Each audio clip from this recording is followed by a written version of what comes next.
Bonjour à toutes et à tous. Comme convenu, on se retrouve pour la deuxième partie de ce tuto sur la terrariophilie. La dernière fois, on avait commencé à regarder quels sont les animaux qu'on élève en terrarium, les différents types de terrarium, et puis on avait étudié comment installer différents types de terrarium étape par étape. On avait notamment regardé comment installer ce paludarium pour pouvoir y élever des dendrobates. Ce qu'il faut retenir de la première partie, au niveau du matériel, la première chose très importante, il faut vraiment utiliser un terrarium avec une aération en partie basse et une aération en partie haute, de façon à avoir une bonne circulation de l'air et un renouvellement de l'air à l'intérieur du terrarium. Premier point très important. Ensuite, on avait regardé aussi l'éclairage. Donc, une première partie de l'éclairage, c'est l'installation d'un néon ou d'une lampe qui va émettre des UVB. Et puis également une lampe chauffante. L'idée, c'est de recréer au plus proche le rayonnement solaire pour les animaux, c'est-à-dire avoir à la fois des UV et à la fois des infrarouges pour le réchauffement. Une autre possibilité, il est possible de ne pas avoir de lampe infrarouge. Dans ce cas, on utilisera une plaque chauffante pour la partie rayonnement chauffant, que l'on peut mettre sous le terrarium ou sur un côté ou à l'arrière, mais pas plus d'un tiers de la surface du bac. Vous vous rappelez, l'objectif étant d'avoir un point chaud à une extrémité et un point plus frais à l'autre extrémité, d'offrir ainsi aux animaux un gradient thermique pour qu'ils puissent justement réguler leur température. Très important également, quel que soit le taux d'humidité du terrarium, qu'il soit désertique ou tropical humide, il faudra de toute façon un point d'eau qu'on placera cette fois dans la partie plus fraîche. Aujourd'hui, on va continuer ce tuto de présentation sur la terrariophilie avec la nourriture, vraiment très importante pour pouvoir bien élever nos animaux et pour pouvoir ensuite obtenir de la repro. On regardera également comment élever les têtards et les petits jusqu'à l'âge adulte. Et puis bien sûr, à la fin, vous êtes toujours les bienvenus pour me poser vos questions sur les commentaires. Alors, la nourriture. Bien sûr, il faudra élever différents types de nourriture vivante. Encore une fois, c'est hyper important d'offrir une nourriture la plus variée possible pour vos animaux, de façon à ce qu'il n'ait aucune carence alimentaire. Donc là, selon les espèces élevées, on élèvera par exemple des micro-mouches, des drosophiles pour les dendrobates. On pourra aussi élever des grillons, notamment les micro-grillons qu'on voit ici, ou des mouches un peu plus grosses pour des espèces de grenouilles un peu plus grosses. Et puis, pourquoi pas, aussi ici, vous voyez différentes espèces de blattes, de tailles très différentes selon les espèces, plus ou moins grosses justement, adaptées à la taille des animaux qui seront à nourrir, notamment différentes espèces de geckos. Donc voilà, alors une des nourritures les plus utilisées en terrariophilie, c'est le grillon. Donc là, ça sera notamment utilisé pour tous les geckos. Donc pour faire un élevage de grillons, c'est très simple, il faut avoir différents bacs, boîtes d'élevage. Et à chaque fois qu'on donnera à manger des grillons à nos animaux, il sera important d'ajouter un supplément de vitamines et de calcium, encore une fois, pour s'assurer qu'il n'y ait aucune carence alimentaire pour nos animaux élevés en terrarium. Au niveau du bac d'élevage, il y a une partie avec une cachette, un bac qui recevra la nourriture, un bac pour la ponte, je vais vous montrer ça un peu plus dans le détail, et puis un point où ils vont pouvoir avoir un point d'eau pour boire. Au niveau du point de ponte, ici c'est une boîte en plastique avec du terreau et un grillage sur le dessus dans lequel les femelles, on voit une femelle ici là avec son appendice qui va lui permettre justement de déposer les œufs à l'intérieur dans la terre. Il est important qu'il y ait ce grillage pour que les adultes n'aillent pas manger les œufs. Assez régulièrement, on va prélever ce bac de terreau et le maintenir dans des petites boîtes individuelles. Et vous voyez ici, il y a des centaines de micro-grillons qui viennent de naître. C'est comme ça qu'on va faire notre élevage de grillons. Pour la partie humidité, afin que les animaux puissent boire, il est très important qu'il n'ait jamais accès directement à l'eau, notamment pour éviter de se noyer. Donc là ici vous voyez c'est un abreuvoir en fait pour rongeurs à l'origine, dans lequel j'ai mis de la mousse, hein, de façon à ce que les insectes puissent accéder rapidement et facilement à l'eau. Voilà, donc là on a un jeune gecko, hein, qui mange son grillon. Une autre nourriture, cette fois plus pour les dendrobates ou les grenouilles, ça va être les drosophiles. Donc là pareil, il va falloir faire ces élevages de drosophiles pour pouvoir donner à manger aux grenouilles. Et puis également on peut donner, alors là c'est toujours des drosophiles, hein, des différentes boîtes d'élevage de drosophiles, voilà, qui sont en fait des micro-mouches aptères, hein, d'ailleurs, qui ne peuvent pas voler. Ça évite qu'elles s'échappent un peu partout chez vous, dans votre locarium ou dans votre salon. Un autre type de nourriture, hein, pour les dendrobates, qui est également énormément utilisé, notamment pour les jeunes, ce sont les colamboles, hein, ces tout petits animaux blancs qu'on va élever, notamment, qu'on peut aussi même élever à l'intérieur du terrarium. Une autre nourriture d'appoint, plus pour les geckos et les grosses grenouilles, ça va être les vers de farine, mais c'est un aliment qui n'est pas très riche, donc c'est vraiment à utiliser de temps en temps. Par contre, l'élevage est vraiment très simple, puisqu'ils mangent en fait du pain rassis. Donc il suffit d'avoir une boîte avec du pain rassis.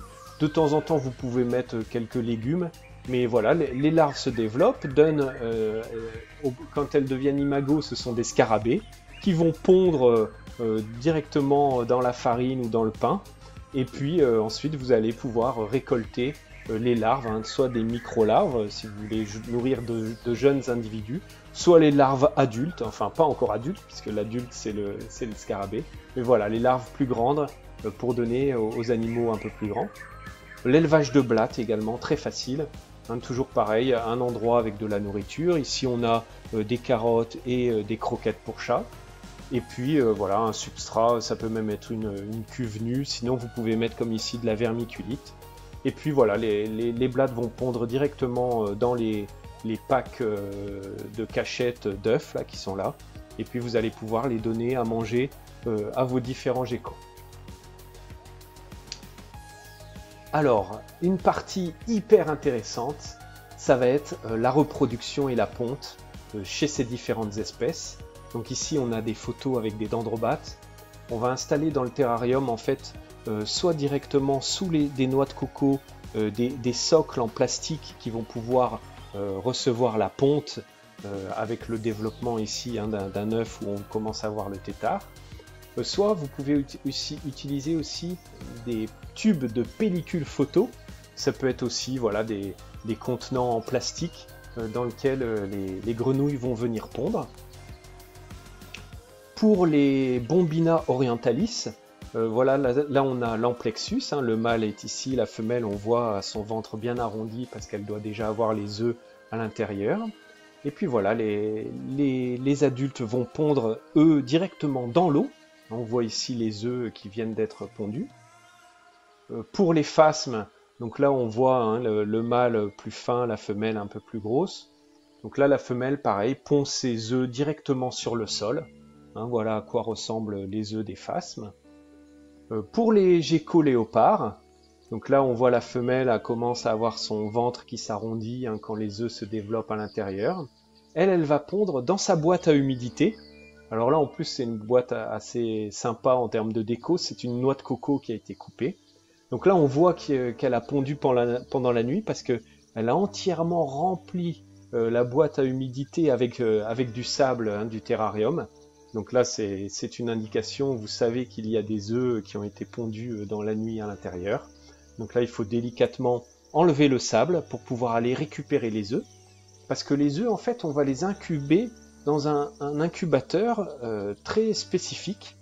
Alors pour faire votre incubateur, il faut un premier grand contenant. Dans le fond, vous allez avoir de l'eau avec une résistance chauffante d'aquarium. Hein, ici, c'est un thermomètre pour pouvoir s'assurer de la bonne température. Et puis les œufs, en fait, vous allez les positionner délicatement sur de la vermiculite qui, elle, ne sera jamais humidifiée. Mais comme l'ambiance est telle humide et chaude, hein, ils seront voilà, incubés dans une ambiance humide et chaude, mais pas directement posés sur un substrat humide. Voilà, là on voit les œufs de gecko léopard qui ont été positionnés dans l'incubateur, dans la petite boîte d'incubation. De la même façon, là pour les Phelsuma, on voit ici le mâle et la femelle. Et puis voilà, au bout d'un moment, vous allez pouvoir avoir la joie de découvrir des œufs qui auront été pondus et posés soit sur un élément du décor, soit comme ici directement sur la vitre. Alors à chaque fois, les œufs sont groupés par deux, hein, même collés l'un à l'autre. S'ils ne sont pas collés au support ou collés à la vitre, il sera également possible de les récupérer, sinon vous les laisserez dans le terrarium. Mais si c'est possible, il est préférable de les récupérer pour eux aussi les placer à l'intérieur de l'incubateur, hein, le même que celui que je viens de vous montrer. Sur l'incubateur, c'est très important d'avoir un grillage très fin, maintenu par plusieurs élastiques, de façon à ce que s'il y en a un qui vienne à lâcher, le grillage reste maintenu. Parce que quand les jeunes vont naître, il ne faut pas qu'ils puissent tomber et se noyer dans le bac d'eau à température qui est juste en dessous. Pour les dendrobates, c'est encore différent. Donc le mâle chante, hein, pour attirer la femelle. Ensuite, il y a ici l'amplexus, hein, qu'on observe ici sur une feuille. Donc voilà, parade nuptiale avec le mâle et la femelle. Et puis la femelle va pondre sur la feuille, le mâle va fertiliser les œufs. Et puis ce qui est intéressant chez les dendrobates, c'est que le mâle va revenir régulièrement humidifier les œufs, hein, pour les conserver à une bonne hygrométrie.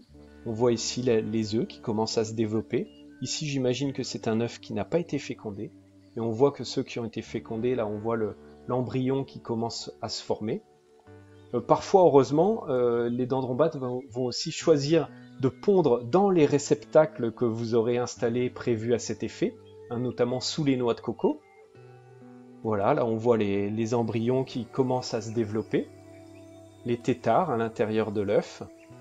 Donc les dendrobates en fait pondent leurs œufs directement sur le support et pas dans l'eau.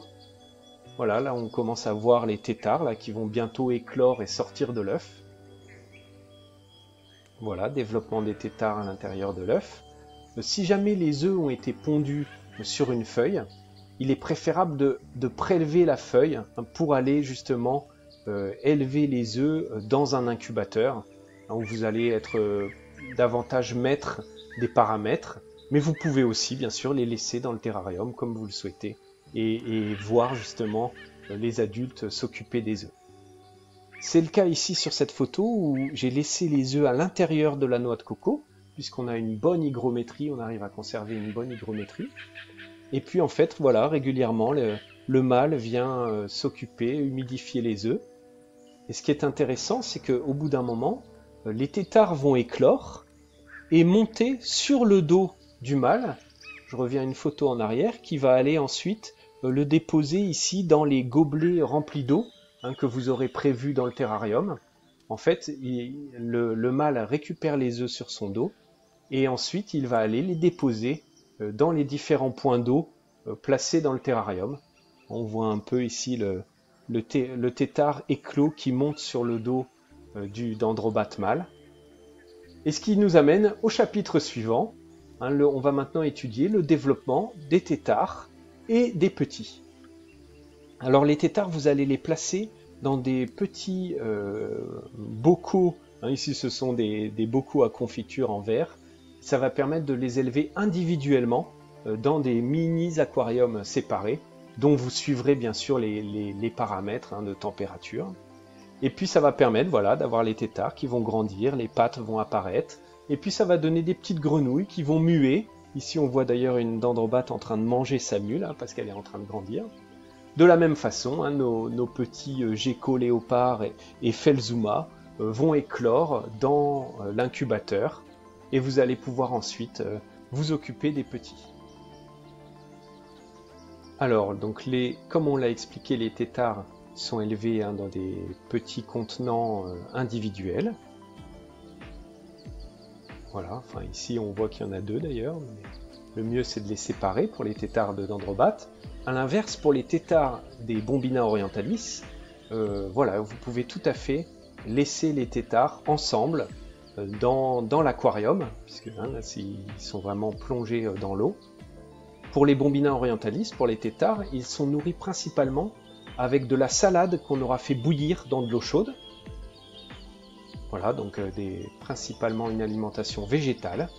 Et puis voilà, ils vont grandir, commencer à avoir leurs pattes arrière qui vont apparaître, puis leurs pattes avant.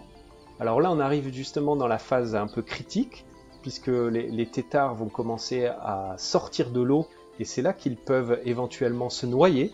Donc il est important à ce moment-là de baisser le niveau de l'eau et de leur offrir des supports pour qu'ils puissent facilement sortir de l'eau. Et puis leur queue va disparaître, et puis ça va devenir voilà, des petites grenouilles ou des petits bombina là, sur ce qu'on a à l'image. Pour les nourrir, donc là la nourriture va changer entre le mode tétard et le mode petite grenouille.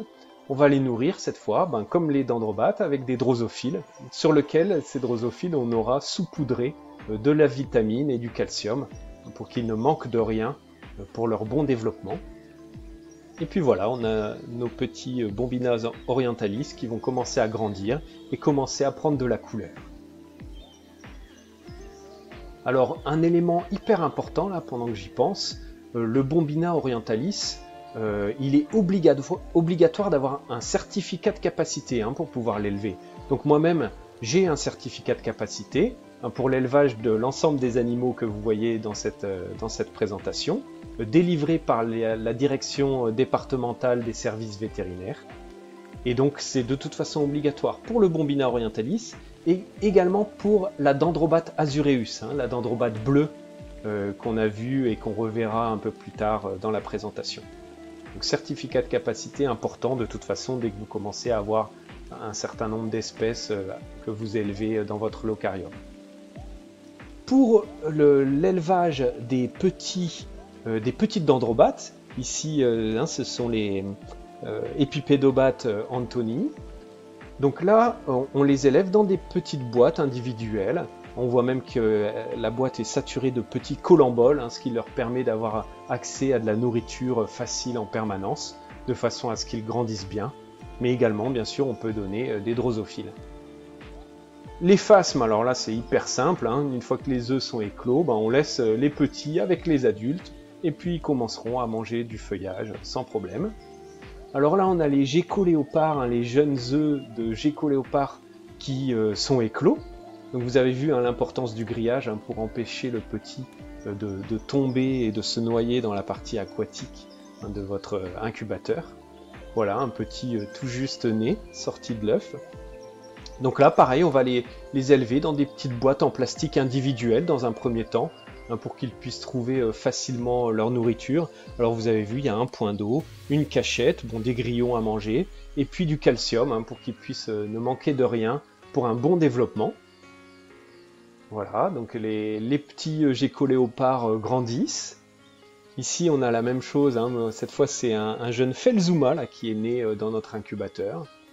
Donc de la même façon, on va d'abord l'élever dans un petit bac individuel avec du calcium, des grillons. On peut même avoir de la banane écrasée, de la bouillie, une décoration. Cette fois, vous voyez même de l'eau, parce que pour les Felzuma, c'est une ambiance tropicale humide, contrairement aux gécoléopards où c'est une ambiance désertique. Et puis assez rapidement, on va pouvoir les placer dans des petits terrariums. Et puis ils vont grandir, commencer à muer. Alors la plupart du temps d'ailleurs on ne voit pas la mue puisqu'ils la font dans leur boîte à humidité. Mais voilà, là j'ai réussi à faire quelques photos où on voit les geckos muets, ils mangent leur mue d'ailleurs, ça doit être riche en nutriments. Voilà, ils grandissent et puis à nouveau ils deviennent adultes et la boucle est bouclée. Vous allez avoir vos petits qui à leur tour vont pouvoir se reproduire et donner naissance à une nouvelle génération. Là on voit un jeune Felzuma, voilà, qui grandit, qui mue. Même chose pour les phasmes, ici c'est l'observation de la mue d'un phasme, la mue est ici, et on voit le phasme s'en extraire. Et puis voilà, ils vont grandir dans le terrarium. Même chose pour vos petits Bombina orientalis là, qui commencent à devenir taille adulte, avec toutes leurs couleurs. Et puis même chose pour les petites dendrobates. Ici, épipédobates et dendrobates, hein, deux genres différents dans le terrarium. Et puis à nouveau, vos petites grenouilles vont commencer à croisser pour commencer la parade nuptiale. Voilà, on a terminé cette présentation de la terrariophilie. On aura vu les animaux, les types de terrarium, comment les installer, la nourriture, la repro, l'élevage des petits, jusqu'à l'âge adulte. Bien sûr, encore une fois, si vous avez des questions, surtout n'hésitez pas, vous pouvez me les poser notamment dans les commentaires sur YouTube. Et puis vous pouvez aussi me contacter sur Facebook, hein, mon adresse, mon compte Facebook, c'est Terrariophilie. Et puis je vous invite également à me suivre sur Insta et sur TikTok. Hein, mon compte cette fois c'est Terrario YouTube. Et puis voilà, surtout n'hésitez pas à partager ces vidéos, j'espère qu'elles vous auront intéressé. Et puis surtout à vous abonner. Voilà, à bientôt pour une nouvelle vidéo. Au revoir!